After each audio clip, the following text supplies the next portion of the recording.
Namaskar. Today let's explore the deeper meaning of ahar, the nourishment we give to our body, mind and soul. We often think of food as the primary source of nourishment, but ahar goes beyond what we eat. It includes everything we consume through our senses, what we see, hear, think and experience. And just as physical food shapes our body, this subtle nourishment shapes our mind and spirit. Kulahar is the physical food we consume. This food gives us energy and vitality, empowering our body with strength. But how we use this energy depends on the mind. If our mind is calm and clear, the energy is channeled towards positivity. However, if our mind is clouded or restless, the same energy can be misdirected. Sukshma Ahar is what we consume through our senses, what we see, hear, and think. Our sensory inputs have a profound impact on our mental state.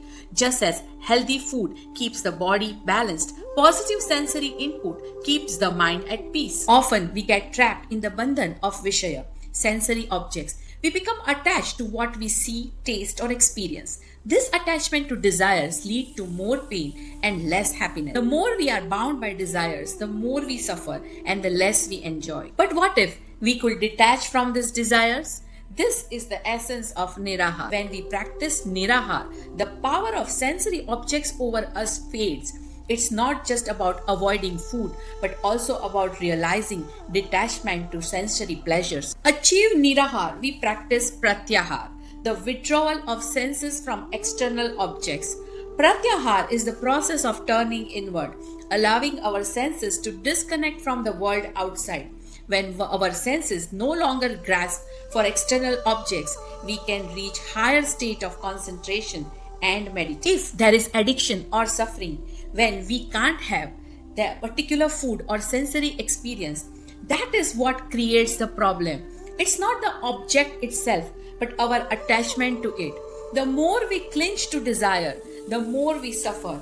But when we let go of these attachments, we find freedom and peace. By staying in the state of Nirahar, we stop creating negative impressions on our mind. When we practice Nirahar, we cultivate only positive, infinite impressions that aligns with our spiritual growth. We stop feeding the mind with distractions and start feeding it with peace. There are three ways to stay Nirahar.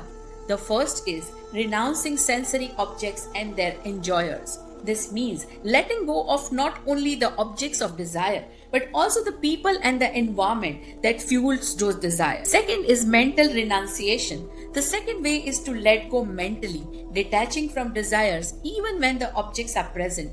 It is not just about physical avoiding something, but developing a state where the senses no longer crave it. And the third is ego renunciation. The third way is to renounce the ego, the underlying source of all desires. This involves letting go of the need for recognition, power, or personal gains. As we say, our nourishment shapes our actions. The food we eat, the thoughts we think, and the sights we see all influences how we behave. When we feed our senses with positivity and peace, our actions will reflect that peace.